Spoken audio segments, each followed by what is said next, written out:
بسم اللہ الرحمن الرحیم۔ حمد و ثنا اور درود و سلام کے اس نورانی آغاز کے بعد میرے محترم بھائیوں، بزرگوں اور عزیز دوستوں، آج کا یہ مبارک مجمع، یہ مسجد کا نورانی ماحول اور فجر کی یہ برکت والی گھڑی گواہ ہے کہ ہم سب اپنے رب کی رحمت کے طلبگار ہیں۔ اللہ رب العزت نے جب انسان کو پیدا کیا تو اس کی زندگی کے تمام شعبوں کی ذمہ داری بھی اپنے ذمہ کرم پر لی۔ اس کائنات کی ہر مخلوق کو دیکھ لیجئے، وہ ایک خاص ربانی نظام کے تحت زندگی گزار رہی ہے۔ پرندے صبح کے وقت اپنے گھونسلوں سے بالکل خالی پیٹ نکلتے ہیں اور شام کو پیٹ بھر کر لوٹتے ہیں، انہیں کل کی کوئی فکر نہیں ہوتی۔ سمندر کی اتاہ گہرائیوں میں موجود چھوٹی سے چھوٹی مچھلی کو بھی اس کا رب وقت پر خوراک پہنچاتا ہے۔ پہاڑوں کے اندر اندھیری راتوں میں سیاہ پتھر کے دل میں چھپی چونٹی کو بھی رزق کا نوالا مہیا کیا جاتا ہے۔ لیکن افسوس کی بات یہ ہے کہ انسان جو کائنات کی سب سے افضل مخلوق ہے، جسے اللہ نے اشرف المخلوقات بنایا، وہ آج رزق کے معاملے میں سب سے زیادہ پریشان ہے۔ انسان راتوں کو سو نہیں پاتا، دن بھر کی دوڑ دھوپ کے باوجود مطمئن نہیں ہوتا اور ہر وقت ایک انجانے خوف اور تنگی کا شکار رہتا ہے۔ میرے بھائیوں، اس کا سبب یہ نہیں ہے کہ معاذ اللہ پاک کے خزانوں میں کوئی کمی آ گئی ہے یا زمین نے اناج اگلنا بند کر دیا ہے، بلکہ اصل وجہ یہ ہے کہ ہم نے رزق حاصل کرنے کے صرف ظاہری اور مادی اسباب کو تو مضبوطی سے پکڑ لیا، لیکن ان روحانی چابیوں کو چھوڑ دیا جو رزق کے اصل بند دروازوں کو کھولتی ہے۔ یاد رکھیے، رزق کا تعلق صرف اور صرف کڑی محنت سے نہیں ہوتا۔ اگر ایسا ہوتا تو دنیا کا سب سے امیر انسان ایک مزدور ہوتا جو صبح سے شام تک خون پسینہ بہاتا ہے، اور ایک آرام دہ کمرے میں بیٹھ کر چند دستخط کرنے والا افسر یا کاروباری شخص امیر ہوتا۔ رزق کا پورا نظام اللہ کے فضل، اس کی حکمت اور اس کے مقرر کردہ ضابطوں پر چلتا ہے۔ اللہ تبارک و تعالی نے اپنے فضل اور برکتوں کو سمیٹنے کے لیے کائنات میں کچھ خاص اوقات اور کچھ خاص اعمال مقرر فرمائے ہیں۔ ان تمام اوقات میں سب سے افضل، سب سے زیادہ بابرکت اور سب سے زیادہ نورانی وقت فجر کا وقت ہے۔ یہ وہ عظیم وقت ہیں جب آسمانی دنیا پر اللہ کی خاص رحمتیں نازل ہو رہی ہوتی ہے۔ یہ وہ وقت ہیں جب رات کے فرشتوں کی ڈیوٹی ختم ہوتی ہے اور دن کے فرشتے زمین پر اترتے ہیں، اور دونوں گروہ فجر کی نماز کے وقت جمع ہوتے ہیں۔ یہ وہ مبارک گھڑی ہے جب کائنات کا حقیقی مالک اپنے بندوں کے درمیان روزی، برکت اور عافیت تقسیم فرماتا ہے۔ جو شخص اس مبارک وقت میں غفلت کی نیند سویا رہتا ہے، وہ گویا اپنے رزق کی تقسیم کے وقت غیر حاضر رہتا ہے، اور جو بندہ اس وقت بیدار ہو کر اپنے مصلی پر بیٹھ کر اپنے رب کے سامنے دامن پھیلا لیتا ہے، اللہ پاک اس کے لیے غیب کے خزانوں کے تالے کھول دیتا ہے۔ قرآن پاک میں اللہ پاک نے جا بجا تقوی اور ایمان والوں کے لیے رزق کے ایسے راستے کھولنے کا وعدہ فرمایا ہے جو انسان کے وہم و گمان میں بھی نہیں ہوتے۔ جو بندہ فجر کے وقت بیدار ہو کر اپنے رب کی بندگی کرتا ہے، وہ دراصل کائنات کے بادشاہ کے دربار میں حاضری لگا رہا ہوتا ہے، اور بادشاہ کے دربار سے کبھی کوئی خالی ہاتھ نہیں لوٹتا۔ جب بندہ اندھیرے میں اٹھ کر اپنے بستر کی راحت کو چھوڑ کر اللہ کے حضور کھڑا ہوتا ہے تو اللہ پاک فرشتوں کے سامنے اس بندے پر فخر فرماتا ہے اور فرماتا ہے کہ اے فرشتوں، گواہ رہنا، اس نے میری رضا کے لیے اپنی نیند کو قربان کیا، اب میں اس کی زندگی کی تمام تنگیوں کو ختم کر دوں گا۔ اسی لیے احادیث مبارکہ میں فجر کی دو سنتوں کو دنیا اور جو کچھ اس دنیا میں ہے اس سب سے بہتر قرار دیا گیا ہے۔ جب فجر کی دو سنتوں کا یہ مقام ہے تو ذرا سوچئے فجر کے فرض اور اس کے بعد کے ذکر و اذکار کا عالم کیا ہوگا۔ آئیے تاریخ کے سنہری جھروکوں میں جھانکتے ہیں اور دیکھتے ہیں کہ حضور اکرم صلی اللہ علیہ وسلم کے جانثار صحابہ کرام رضوان اللہ علیہم اجمعین رزق کے معاملات کو کیسے حل کرتے تھے۔ صحابہ کرام کا یہ مزاج تھا کہ جب بھی زندگی میں کوئی تنگی آتی، کوئی پریشانی آتی تو وہ دکانوں یا منڈیوں کی طرف نہیں بھاگتے تھے، بلکہ وہ سیدھے مسجد نبوی کا رخ کرتے تھے۔ ایک مرتبہ کا واقعہ ہے، ایک صحابی رسول صلی اللہ علیہ وسلم بارگاہ رسالت میں حاضر ہوئے۔ ان کے چہرے پر پریشانی کے آثار نمایاں تھے اور غربت و فاقہ کشی کی وجہ سے ان کا حال غیر تھا۔ انہوں نے نہایت ادب سے عرض کیا، یا رسول اللہ صلی اللہ علیہ وسلم، دنیا نے مجھ سے پیٹھ پھیر لی ہے، میں بہت غریب اور تنگ دست ہو گیا ہوں، کاروبار بند ہے، گھر میں فاقے ہیں، کوئی ایسا حل بتائیے کہ میری یہ غربت دور ہو جائے۔ رحمت دو عالم صلی اللہ علیہ وسلم نے مسکرا کر ان کی طرف دیکھا، وہ ذات جو دونوں جہان کے خزانوں کے مالک ہے۔ انہوں نے اس صحابی کی دلجوئی فرمائی۔ آپ صلی اللہ علیہ وسلم نے فرمایا، اے صحابی، کیا تم وہ تسبیح بھول گئے ہو جو فرشتوں کی تسبیح ہے اور جس تسبیح کی برکت سے کائنات کی پوری مخلوق کو رزق دیا جاتا ہے؟ صحابی رسول صلی اللہ علیہ وسلم کے دل میں امید کی کرن جاگی۔ انہوں نے شوق سے عرض کیا، یا رسول اللہ، میرے ماں باپ آپ پر قربان، وہ کون سی تسبیح ہے، مجھے بھی سکھا دیجیے۔ آپ صلی اللہ علیہ وسلم نے ارشاد فرمایا، صبح شادی کے طلوع ہونے سے لے کر فجر کی نماز قائم ہونے تک، یا فجر کی نماز کے فوراً بعد یہ کلمات پڑھے، 100 مرتبہ پڑھا کرو، سبحان اللہ و بحمدہ، سبحان اللہ العظیم و باستغفارہ۔ آپ صلی اللہ علیہ وسلم نے مزید بشارت دیتے ہوئے فرمایا، اگر تم یہ پڑھو گے تو دنیا تمہارے پاس ذلیل و خوار ہو کر آئے گی، یعنی تمہیں دنیا کے پیچھے نہیں بھاگنا پڑے گا بلکہ دنیا تمہارے پیچھے بھاگے گی، اور اللہ پاک اس تسبیح کے ہر کلمے کے بدلے ایک نوری فرشتہ پیدا فرمائے گا جو قیامت تک اللہ کی تسبیح بیان کرے گا، اور اس کا ثواب بھی تمہارے نامہ اعمال میں لکھا جائے گا۔ وہ صحابی رسول صلی اللہ علیہ وسلم یہ انمول نسخہ لے کر گھر لوٹ گئے۔ انہوں نے اس عمل کو اپنی زندگی کا سب سے اہم معمول بنا لیا۔ اب ان کی فجر کی صبحیں اللہ کی یاد، تسبیح اور استغفار کے نور سے منور ہونے لگی۔ کچھ عرصہ گزرا، وہ صحابی دوبارہ اسی نبوی محفل میں حاضر ہوئے، لیکن اس بار ان کی حالت بالکل بدل چکی تھی۔ چہرے پر خوشی کی چمک تھی اور غربت کا نام و نشان نہ تھا۔ انہوں نے بڑے جوش اور شکر گزاری سے عرض کیا، یا رسول اللہ صلی اللہ علیہ وسلم، اس عمل کی برکت سے اللہ پاک نے مجھ پر اپنے فضل کے وہ دروازے کھولے ہیں کہ اب میرے پاس مال و دولت کی کثرت ہو گئی ہے، یہاں تک کہ اب مجھے اسے سنبھالنے اور رکھنے کی جگہ نہیں ملتی۔ سبحان اللہ، یہ تھا صحابہ کرام کا پکا ایمان اور فجر کے وقت کی سچی برکت۔ ایک اور واقعہ سنیے۔ حضرت ام سلمہ رضی اللہ عنہا فرماتی ہیں کہ رسول اللہ صلی اللہ علیہ وسلم فجر کی نماز کے بعد جب سلام پھیرتے تھے تو وہ ہمیشہ یہ دعا مانگتے تھے، اللہم انی اسألک علما نافعا ورزقا طیبا وعملا متقبلا، یعنی اے اللہ، میں تجھ سے نفع دینے والے علم، پاکیزہ رزق اور قبول ہونے والے عمل کا سوال کرتا ہوں۔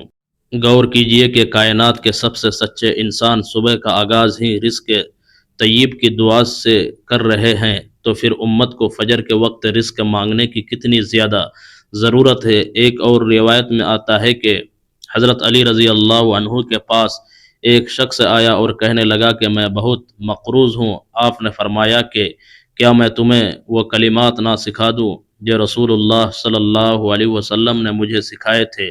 اگر تمہارا قرض پہاڑ کے برابر بھی ہوگا تو اللہ اسے ادا کر دے گا۔ اور وہ کلمات یہ تھے، اللہم اکفنی بحلالک عن حرامک واغننی بفضلک عمن سواک۔ یہ کلمات بھی فجر کے بعد پڑھنے کی بزرگان دین نے خاص تاکید فرمائی ہے۔ اس کے علاوہ مروی ہے کہ حضرت فاطمہ رضی اللہ عنہا جب چکی پیس پیس کر تھک گئی تو آپ صلی اللہ علیہ وسلم نے انہیں آرام کیے مادی وسائل کے بجائے رات کو سوتے وقت اور صبح بیدار ہو کر تسبیح فاطمی پڑھنے کی تلقین فرمائی، کیونکہ یہ تسبیح جسمانی طاقت کے ساتھ ساتھ زندگی میں برکت کا سبب بنتی ہے۔ روایت میں یہ بھی ملتا ہے کہ ایک بار سیدنا فاروق اعظم رضی اللہ عنہ نے فجر کی نماز میں ایک شخص کو غائب پایا۔ جب دریافت کیا تو معلوم ہوا کہ وہ رات بھر عبادت کی وجہ سے فجر کے وقت سو گیا۔ آپ نے فرمایا کہ مجھے فجر کی نماز باجماعت ادا کرنا رات بھر جاگنے سے زیادہ پسند ہے۔ صحابہ کرام کے بعد اگر ہم بزرگان دین، اولیاء اللہ اور سلف الصالحین کی زندگیوں کا مطالعہ کریں تو ہمیں معلوم ہوگا کہ ان کی راتیں سجدوں میں اور صبح ذکر و فکر میں گزرتی تھی۔ سلطان الہند حضرت خواجہ معین الدین چشتی اجمیری رحمۃ اللہ علیہ کا یہ مستقل معمول تھا کہ فجر کے بعد سورج طلوع ہونے تک وہ کسی سے دنیاوی بات نہیں کرتے تھے، بلکہ مصلی پر بیٹھ کر ذکر الہی میں مشغول رہتے تھے۔ وہ اپنے مریدین سے فرمایا کرتے تھے کہ جو شخص فجر کی نماز کے بعد دنیاوی گفتگو میں مشغول ہو جاتا ہے، اس کے رزق سے برکت اٹھا لی جاتی ہے، اور جو اللہ کے ذکر میں بیٹھتا ہے، اللہ اس کے گھر کو برکتوں سے بھر دیتا ہے۔ محبوب الہی حضرت نظام الدین اولیاء رحمۃ اللہ علیہ کی زندگی کا واقعہ ہے کہ ایک مرتبہ ان کی خانقاہ میں شدید فاقہ تھا، کئی دن سے چولہا نہیں جلا تھا۔ آپ نے اپنے مریدوں سے فرمایا کہ فجر کی نماز کے بعد مصلی سے مت اٹھنا اور اللہ کے صفاتی ناموں کا ورد کرنا۔ ابھی سورج پورے طریقے سے طلوع بھی نہیں ہوا تھا کہ ایک شخص غیب سے غلے اور کھانے کی بڑی مقدار لے کر خانقاہ کے دروازے پر حاضر ہو گیا۔ حضرت شیخ عبد القادر جیلانی غوث العظم رحمۃ اللہ علیہ کا فرمان عالی شان ہے کہ فجر کے بعد کا سونا انسان کے چہرے کی رونق کو ختم کرتا ہے اور رزق میں تنگی لاتا ہے۔ عربی میں ایک اصطلاح استعمال ہوتی ہے جسے نوبۃ العلا کہتے ہیں، یعنی وہ نیند جو انسان کو محتاج اور فقیر بنا دیتی ہے، اور یہ فجر کے بعد کی نیند ہے۔ بزرگان دین فرماتے ہیں کہ اگر تم چاہتے ہو کہ تمہاری تجوریوں سے، تمہاری دکانوں سے اور تمہارے گھروں سے برکت کبھی ختم نہ ہو تو فجر کے بعد کم سے کم 1 منٹ کا یہ خاص عمل کبھی مت چھوڑنا، چاہے کچھ بھی ہو جائے۔ حضرت حسن بصری رحمۃ اللہ علیہ فرمایا کرتے تھے کہ میں نے ایسے لوگوں، صحابہ و تابعین کو پایا ہے جو فجر کے بعد کے وقت کی اتنی حفاظت کرتے تھے جتنا کوئی اپنے قیمتی مال اور خزانوں کی حفاظت کرتا ہے۔ وہ اس وقت سونا تو دور، بیکار باتوں میں وقت ضائع کرنا بھی گناہ سمجھتے تھے۔ حضرت مرشد سفیان ثوری رحمۃ اللہ علیہ کا قول ہے کہ فجر کے وقت رزق کے فرشتے زمین پر برکتوں کے تھیلے لے کر اترتے ہیں، اور جو اس وقت سویا پایا جاتا ہے وہ برکت سے محروم کر دیا جاتا ہے۔ امام ابو حنیفہ رحمۃ اللہ علیہ کے بارے میں آتا ہے کہ آپ فجر کی نماز کے بعد طویل وقت تک ذکر میں مصروف رہتے اور فرماتے کہ یہ میری غذا ہے، اگر میں یہ غذا نہ لوں تو میری جسمانی طاقت جواب دے جائے۔ بزرگان دین کا فرمان ہے کہ فجر کا وقت پودے کی جڑ کی مانند ہے، اگر جڑ کو پانی مل جائے تو پورا درخت ہرا بھرا رہتا ہے، اسی طرح جس کی صبح ذکر سے ہری بھری ہو جائے اس کا پورا دن برکت سے گزرتا ہے۔ آئیے اب ہم اپنے اصل موضوع کی طرف بڑھتے ہیں۔ وہ عمل کیا ہے جو صرف 1 منٹ لیتا ہے لیکن رزق کے بند دروازے ایسے کھولتا ہے جیسے کوئی تیز سیلاب بند توڑ کر نکلتا ہے۔ یہ عمل نہایت آسان ہے، بہت مختصر ہے، لیکن اس کا اثر سمندر سے زیادہ گہرا اور پہاڑوں سے زیادہ وزنی ہے۔ آپ نے کرنا یہ ہے کہ فجر کی فرض نماز ادا کرنے کے بعد، اور اگر سنت بعد میں پڑھتے ہیں تو پوری نماز سے فارغ ہونے کے بعد اپنی جگہ پر بیٹھے رہنا ہے، اپنے رخ کو قبلہ کی طرف ہی رکھنا ہے، اور کسی بھی انسان سے کوئی دنیاوی بات چیت نہیں کرنی۔ اپنے دل کو دنیا کے تمام خیالات سے پاک کر کے پوری توجہ اللہ رب العزت کی طرف کرنی ہے، اور صرف 1 منٹ کا وقت نکال کر اول و آخر 11 مرتبہ درود شریف پڑھنا ہے، اور درمیان میں 70 مرتبہ اللہ پاک کا یہ نہایت طاقتور اسم مبارک پڑھنا ہے۔ یا باسط و الباسط اللہ تبارک و تعالیٰ کا وہ عظیم صفاتی نام ہے جس کا مطلب ہے اے رزق کو کھولنے والے، اے تنگیوں کو کشادگی میں بدلنے والے۔ اس نام کی طاقت کا اندازہ اس بات سے لگائے کہ جب اللہ پاک کسی بندے پر اپنی اس صفت کا دروازہ کھولتا ہے تو دنیا کی کوئی طاقت اس بندے کا رزق بند نہیں کر سکتی۔ تنگ دستیاں خود بخود راستے سے ہٹ جاتی ہے، قرض کے پہاڑ ریت کے ذروں کی طرح اڑ جاتے ہیں، اور کاروبار میں ایسی برکت ہوتی ہے جو عقلوں کو دنگ کر دیتی ہے۔ اس کے علاوہ بزرگان دین کا ایک اور آزمودہ 1 منٹ کا عمل یہ ہے کہ فجر کی نماز کے بعد 100 مرتبہ اللہ کا نام یا وہاب پڑھا جائے۔ الوہاب کا مطلب یہ ہے بغیر کسی محنت، بغیر کسی حق اور بغیر کسی بدلے کے اپنے خزانوں سے عطا کرنے والا۔ جب آپ فجر کے اس نورانی وقت میں جب کائنات کا رزق تقسیم ہو رہا ہو، اپنے رب کو پکاریں گے کہ اے وہاب مجھے اپنے پاس سے عطا کر، تو وہ کریم رب آپ کی جھولی کو کبھی خالی نہیں لوٹائے گا۔ ایک تیسرا اور سب سے بڑا عمل جو خود قرآن مجید سے ثابت ہے وہ ہے استغفار۔ قرآن پاک میں اللہ تعالی حضرت نوح علیہ السلام کا قول نقل فرماتا ہے کہ انہوں نے اپنی قوم سے کہا اپنے رب سے معافی مانگو، وہ بہت معاف کرنے والا ہے، وہ تم پر آسمان سے موسلا دھار بارش برسائے گا اور تمہارے مال اور اولاد میں اضافہ فرمائے گا۔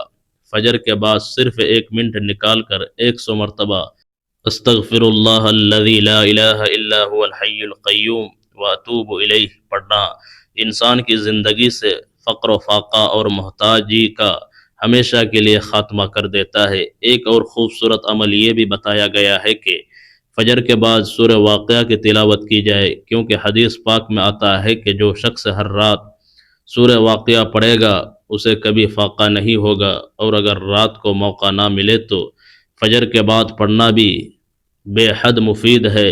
اس کے ساتھ ساتھ فجر کے بعد 10 مرتبہ سورہ اخلاص اور 11 مرتبہ یا فتاحو کا ورد کرنا دل کی بند گرہوں کو کھولتا ہے اور کاروبار میں حائل بندشوں کو جڑ سے خاتمہ کرتا ہے۔ علماء کرام فرماتے ہیں کہ رزق صرف مال و دولت کا نام نہیں ہے، عافیت، صحت، نیک اولاد اور ذہنی سکون بھی رزق طیب کا حصہ ہے، اور یہ اعمال ان سب خزانوں کو گھر لے آتے ہیں۔ میرے عزیز بھائیوں، یہ 1 منٹ کے اعمال بظاہر بہت چھوٹے اور مختصر نظر آتے ہیں، لیکن ان کا تعلق اس ذات سے ہے جو کائنات میں سب سے بڑی ہے، جس کے قبضے میں زمین و آسمان کے سارے خزانے ہیں۔ اس عمل کی کامیابی کے لیے 2 شرطیں بنیادی ہے۔ پہلی شرط یہ ہے کہ اس میں ناگاہ نہ ہو، اسے اپنی زندگی کا مستقل حصہ بنا لیا جائے، اور دوسری شرط یہ ہے کہ اسے پورے یقین، کامل ایمان اور اخلاص کے ساتھ پڑھا جائے، دل میں ذرہ برابر بھی شک نہ ہو کہ میرا رب مجھے مایوس کرے گا۔ جب آپ اس عمل کو روزانہ کا معمول بنا لیں گے تو آپ اپنی آنکھوں سے دیکھیں گے کہ غیب سے کیسے اسباب بنتے ہیں، رزق کہاں کہاں سے چل کر آپ کے پاس آ رہا ہے، اور آپ کی پریشانیاں کیسے راحتوں میں بدل رہی ہے۔ اگر آپ نوکری پیشہ ہے تو ترقی کے راستے کھلیں گے، اگر تاجر ہے تو خریداروں کی لائن لگ جائے گی، اور اگر مقروض ہے تو غیب سے ایسے ذرائع پیدا ہوں گے کہ قرض کا نام و نشان مٹ جائے گا۔ یاد رکھیے کہ اللہ کے خزانوں میں کوئی تنگی نہیں، تنگی صرف ہمارے مانگنے کے انداز اور ہمارے یقین میں ہے۔ جب دل سچا ہو اور وقت اللہ کا پسندیدہ ہو تو رحمتیں خود پکار اٹھتی ہے۔ یہاں ایک بہت ہی عجیب اور دل ہلا دینے والا تاریخی واقعہ یاد آتا ہے جو دلوں میں یقین کی شمع روشن کر دیتا ہے۔ ایک بزرگ گزرے ہیں جن کا نام حضرت شفیق بلخی رحمۃ اللہ علیہ ہے۔ ایک مرتبہ ان کے علاقے میں ایسا شدید قحط پڑا کہ انسان دانہ دانہ کو محتاج ہو گئے، بھوک کی وجہ سے لوگ بلک رہے تھے اور ہر چہرے پر مایوسی تھے۔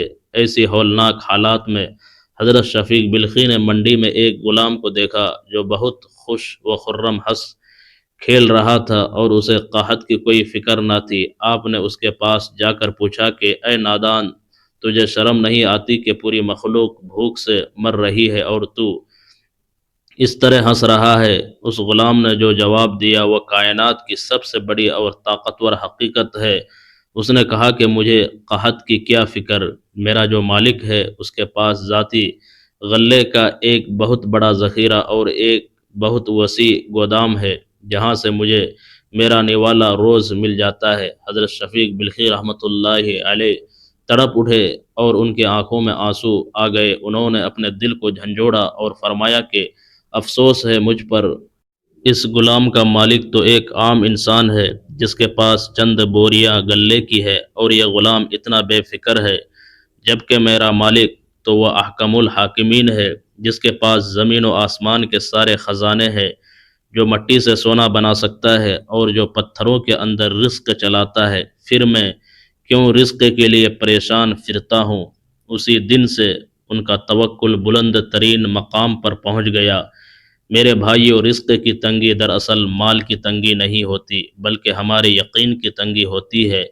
جب ہمارا رشتہ اللہ پاک سے کمزور پڑتا ہے تو مادی اسباب ہمیں ڈرانے لگتے ہیں۔ جو انسان فجر کے بعد اپنے مصلی کو گواہ بنا کر اللہ کو پکارتا ہے، اللہ پاک اس کے دل کو دنیاوی خوف سے ایسا پاک کر دیتا ہے کہ اسے پھر کسی تنگی کا ڈر نہیں رہتا۔ اس بات کو یاد رکھیے کہ زمین پر چلنے والا کوئی ایسا جاندار نہیں جس کا رزق اللہ کے ذمہ نہ ہو۔ بس ضرورت اس بات کی ہے کہ ہم فجر کے وقت کو ضائع کرنا چھوڑ دیں۔ جب کائنات کا مالک صبح سویرے اپنی مخلوق کو پکارتا ہے کہ ہے کوئی مجھ سے رزق مانگنے والا کہ میں اسے رزق دوں، ہے کوئی عافیت مانگنے والا کہ میں اسے عافیت دوں، تو اس وقت ہمارا بستر پر سوئے رہنا اللہ کی رحمت کو ناراض کرنے کے مترادف ہے۔ ہمیں چاہیے کہ ہم آج ہی سے یہ پکا ارادہ کریں کہ فجر کی نماز کے بعد کا وہ قیمتی 1 منٹ کبھی غفلت میں نہیں گزاریں گے۔ اپنے بچوں کو، اپنے گھر والوں کو اس بات کی تلقین کریں گے کہ صبح کا آغاز اللہ کی تسبیح سے کرے۔ جب پورا گھر فجر کے وقت جاگ کر اللہ کی تسبیح بیان کرے گا تو اس گھر کے در و دیوار پر رحمت الہی کا ایسا سایہ ہوگا کہ وہاں فقر و فاقہ کبھی قدم نہیں رکھ سکے گا۔ اللہ تبارک و تعالی ہم سب کو فجر کے وقت کی لاجواب برکتیں سمیٹنے کی توفیق عطا فرمائے۔ پیارے دوستو اور معزز ناظرین، اگر آپ کو آج کا یہ ایمان افروز اور معلوماتی بیان پسند آیا ہے اور آپ چاہتے ہیں کہ ایسی ہی برکتوں اور وظائف سے بھرپور ویڈیوز آپ کو روزانہ ملتی رہے تو ہمارے اس چینل کو ضرور سبسکرائب کر لیجئے۔ اس ویڈیو کو دل سے ایک لائک کیجئے اور اپنے دوستوں، رشتہ داروں اور پیاروں کے ساتھ زیادہ سے زیادہ شیئر کیجئے تاکہ یہ صدقہ جاریہ بن سکے اور کسی کی زندگی بدلنے کا ذریعہ بن جائے۔ تبصرہ خانے میں اپنی قیمتی رائے کا اظہار ضرور کیجئے گا۔ اللہ پاک ہم سب کا حامی و ناصر ہو۔ جزاک اللہ خیرہ۔